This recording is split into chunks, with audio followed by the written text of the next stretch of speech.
Fitness YouTube channel. मैं योगाचार्य उज्ज्वल चमोली आप सबका स्वागत करता हूं। आई होप आप स्वस्थ होंगे, सुरक्षित होंगे और निरंतर योग या योग से जुड़ी हुई क्रियाओं का लाभ ले रहे होंगे और साथ ही साथ उनको दूसरों तक पहुंचाने की भी कोशिश कर रहे होंगे। तो जैसा कि आप लोग आजकल देख रहे हैं कि वक्त का समय बदल रहा है, तो जैसे सुबह भी देर से हो रही है और शाम भी जल्दी ढल रही है, तो ये मौसम बदलने का मिजाज है। तो उसी में मिजाज को देखते हुए सबसे इफेक्टिव चीज़ मैं आज आपके लिए लेके आया हूँ, वो है सूर्य भेदी प्राणायाम, जिसका अभ्यास करने से आप अपने शरीर में एनर्जेटिक भी बढ़ाएंगे और साथ ही साथ आपकी डाइजेस्ट सिस्टम भी अच्छा होगा और हमेशा आप एक ऊर्जावान बने रहेंगे। तो आज इस वीडियो में मैं सूर्य भेदी प्राणायाम के बारे में बताऊंगा, उसके क्या क्या फ़ायदे हैं, किन लोगों को करना चाहिए, किन लोगों को नहीं करना चाहिए। तो पूरी वीडियो को ध्यान से देखें ताकि आप उसके बारे में सही जानकारी प्राप्त करें और उसका सही रूप से अभ्यास कर सकें। तो चलते हैं सूर्य भेदी प्राणायाम की तरफ। तो अब मैं आपको सूर्य भेदी प्राणायाम के बारे में बताऊंगा। सूर्य भेदी प्राणायाम दो शब्दों से मिलकर बना है, सूर्य और भेद। तो सूर्य का अर्थ होता है राइट नोस्ट्रल यानी कि पिंगला नाड़ी, और भेद का अर्थ होता है भेदना यानी कि उसको होकर गुजरना या जागृत करना। तो इसी प्रकार उसका अर्थ हुआ पिंगला नाड़ी को भेदना या उसको जागृत करना। इस प्राणायाम का अभ्यास नियमित करने से शरीर के अंदर ऊर्जा भी उत्पन्न होती है, साथ ही साथ शरीर में गर्मी भी उत्पन्न होती है। इसका नियमित अभ्यास करने से कुंडली भी जागृत होती है, साथ ही साथ आयु में भी वृद्धि होती है और साथ ही साथ हमारे जो चक्रास हो गए, नाड़ियां हो गई, वो भी एक्टिवेट होते हैं। तो अब मैं आपके सामने सूर्य भेदी प्राणायाम की कुछ सावधानी, कुछ प्रिकॉशन, किन लोगों को करना चाहिए, किन लोगों को नहीं करना चाहिए। तो सबसे पहले इस चीज़ का ध्यान रखें कि अगर आपने अभी भोजन किया है तो तुरंत इसका अभ्यास ना करें।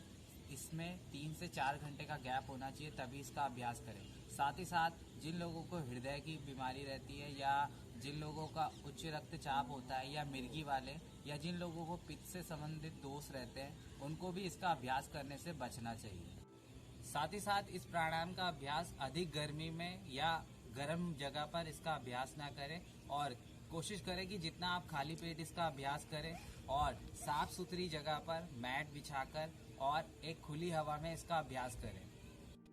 इस प्राणायाम का अभ्यास आप अगर कर रहे हैं तो शुरुआत में 1 से 2 बार इसका अभ्यास करें, धीरे धीरे इसका अभ्यास बढ़ाते रहें। एक साथ अगर आप बढ़ाएंगे तो वो भी एक नुकसानदायक है, तो एक साथ इसका अभ्यास ना बढ़ाएं। साथ ही साथ जिन लोगों की किसी प्रकार की कोई चिकित्सा हुई हो, चाहे वो ब्रेन से रिलेटेड हो या कमर से रिलेटेड हो या थाई से रिलेटेड हो या पद्मासन से रिलेटेड हो, तो उनको भी इसका अभ्यास करने से बचना चाहिए। तो सूर्य भेदी प्राणायाम का अभ्यास करते समय एक चीज का ध्यान रखें कि आप शुरुआत में 5 से 8 बार इसका अभ्यास करें और धीरे धीरे इसका अभ्यास बढ़ाएं। एक साथ अगर आप बढ़ाएंगे तो आपको समस्या आ सकती है। उसी प्रकार एक चीज का और ध्यान रखना है कि आपको किसी भी प्रकार की कोई चिकित्सा हुई हो, चाहे वो ब्रेन से रिलेटेड हो, शोल्डर से रिलेटेड हो या कमर से रिलेटेड हो या थाई से रिलेटेड हो, तो उनको भी इसका अभ्यास करने से बचना चाहिए। तो अब हम करेंगे सबसे पहले सूर्य भेदी प्राणायाम। तो कैसे करना है हमको सूर्य भेदी प्राणायाम? तो सबसे पहले हम क्या करेंगे, थोड़ा पैरों को शेक कर लेंगे अच्छे से, ठीक है, और थोड़ा थोड़ा हाफ बटरफ्लाई भी कर लेंगे ताकि हमारे जो पैर हैं वो थोड़ा लचीले हो जाएं और हम लंबे समय तक इसमें बैठ सके पद्मासन लगाकर, ठीक है, ऐसे कुछ इस प्रकार, ठीक है। अब कुछ लोग पद्मासन नहीं लगा सकते तो वो सुखासन में भी इसका अभ्यास कर सकते हैं या अर्ध पद्मासन में भी इसका अभ्यास कर सकते हैं या फिर वज्रासन में भी इसका अभ्यास कर सकते हैं। तो आप जिसमें कंफर्टेबल है उसमें आप सूर्य भेदी प्राणायाम का अभ्यास करें।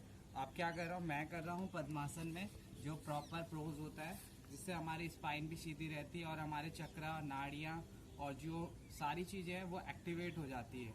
तो इसमें ज़्यादा कोशिश करें कि पद्मासन में इसका अभ्यास करें, ठीक है। तो सबसे पहले मैंने लगाया पद्मासन कुछ इस प्रकार, ठीक है। इसके बाद एक हाथ से हम बनाएंगे ज्ञान मुद्रा और एक हाथ से बनाएंगे हम प्रणव मुद्रा, ओमकार मुद्रा भी बोलते हैं जिसको, ठीक है। तो हमें केवल सबसे पहले राइट नोस्ट्रल से इनहेल करना है और फिर राइट नोस्ट्रल को बंद करके लेफ्ट नोस्ट्रल से एक्सहेल करना है। हर टाइम आपको राइट नोज से इनहेल करना है। कंटिन्यूस का अभ्यास कीजिए।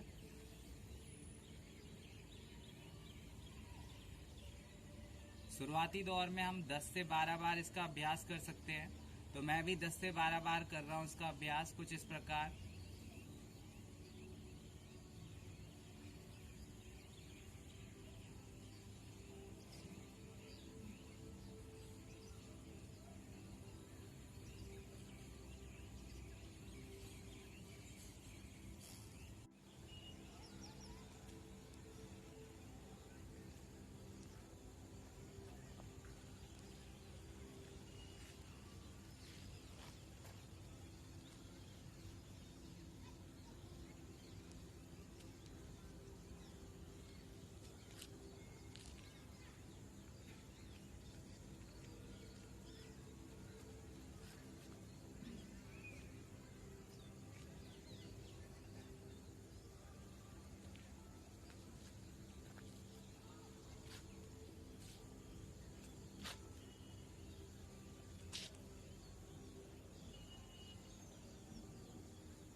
अब मैंने 8 से 10 बार इसका अभ्यास कर दिया है, तो आप इसको दोबारा भी कर सकते हैं। धीरे धीरे अपनी गति को बढ़ा सकते हैं और धीरे धीरे अधिक बार भी इसका अभ्यास कर सकते हैं। तो शुरुआती दौर में जो हमारी श्वास का रेशियो होगा 1:1 का होगा।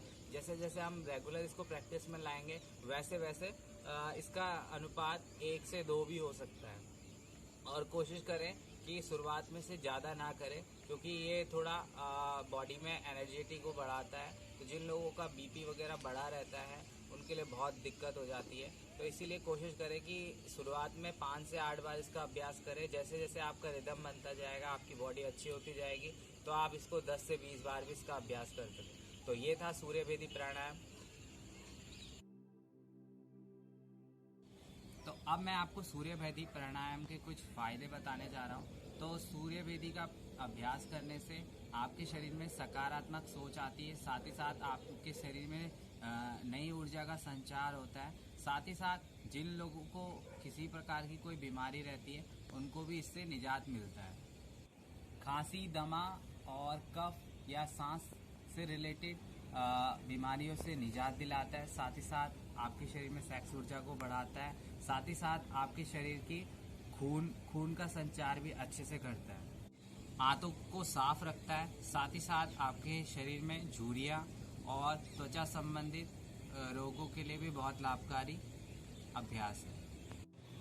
वात रोगियों के लिए बहुत लाभकारी प्राणायाम है। साथ ही साथ पेट के कीड़े को नष्ट करने में भी अहम भूमिका निभाता है। आशा करता हूँ मेरे द्वारा बताया गया सूर्य भेदी प्राणायाम के बारे में जानकारी आपके लिए लाभकारी साबित होगी। अगर आपको वीडियो अच्छा लगता है तो चैनल को लाइक करें, शेयर करें और ऐसे ही सपोर्ट करते रहें। धन्यवाद।